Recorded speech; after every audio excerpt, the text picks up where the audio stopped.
How's everybody? Nice to see you.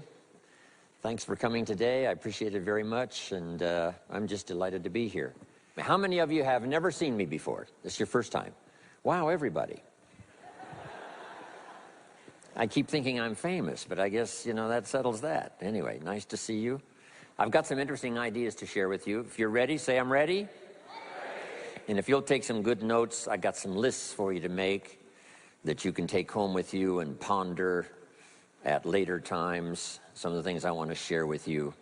I was raised in southwest Idaho. My parents gave me an incredibly excellent start in my life, which I appreciated very much.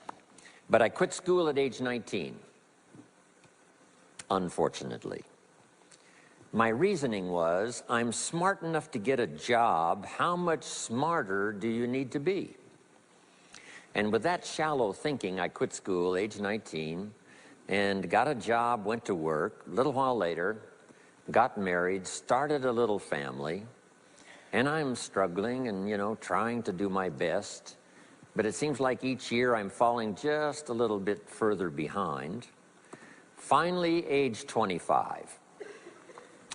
The climax of my sort of, you know, weariness with where I was, not doing as well as I thought I should, I hear a knock on my door, and I happen to be home alone. When I opened the door, there was a little Girl Scout about this tall selling Girl Scout cookies. And she gave me the finest sales presentation I've ever heard. Girl Scouts around the world, no better organization. And we've got these cookies, only $2, several flavors. And with a big smile, she very politely asked me to buy. No problem, I wanted to buy. Big problem, I haven't got $2 in my pocket. Now, I'm a grown man, I live in America, I've been to 1 year of college, I'm married, I've got a family, and I don't have $2 in my pocket. And I didn't want to tell her that. So I did what I thought was next best. I lied to her.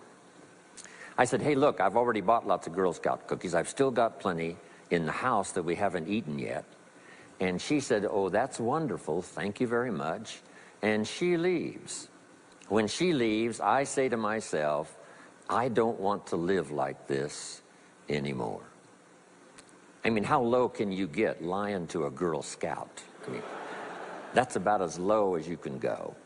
But I promised myself that day I was going to start my search of finding opportunity, finding somebody who could teach me and coach me on doing much better for myself and for my family and for my future. And shortly after that, I met a most extraordinary man, very wealthy, but a friend of mine said, you've got to meet this man. He's rich, but he's easy to talk to. He's got a unique philosophy of business and life. And the more he told me about this man, the more I said, I've got to meet this guy. And shortly after that, I had a chance to meet him. Sure enough, when I met him, I was impressed. Obviously, he was rich, but he was friendly and easy to talk to. And I said to myself, if I could just get around someone like him, and if he would coach me, I would be willing to learn anything. I'd love to be like him. Well, my good fortune was he invited me to join his company, and over the next 5 years, my dream came true. He coached me and taught me how to turn my life from pennies to fortune. And he's not alive anymore, but I'd like to pay tribute to him one more time, Mr. Earl Schoaf, for the dramatic impact he had on my life, especially during that 5-year period. And so my whole life turned around.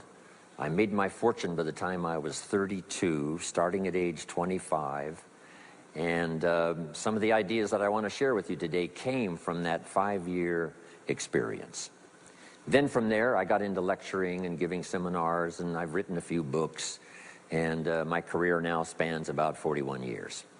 But I'll never forget the impact this gentleman had on my life with a few simple concepts that totally changed my life, changed my future, and changed everything.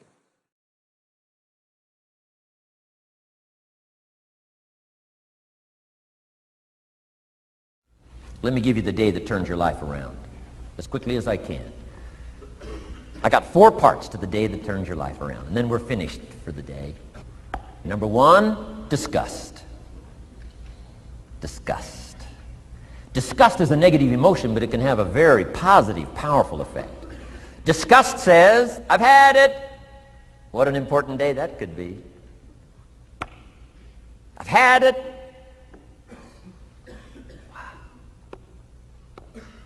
I met a beautiful, powerful, accomplished executive lady in New York.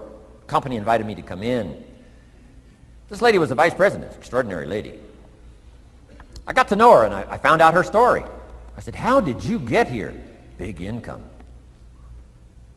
And she never went to college, never went to university. I said, how did you get here? Executive, powerful, income.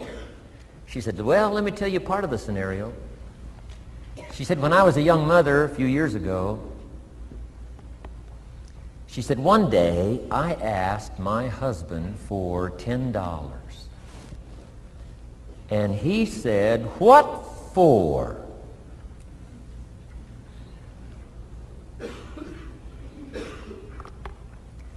She said, before that day was over, I decided I would never, ever ask again.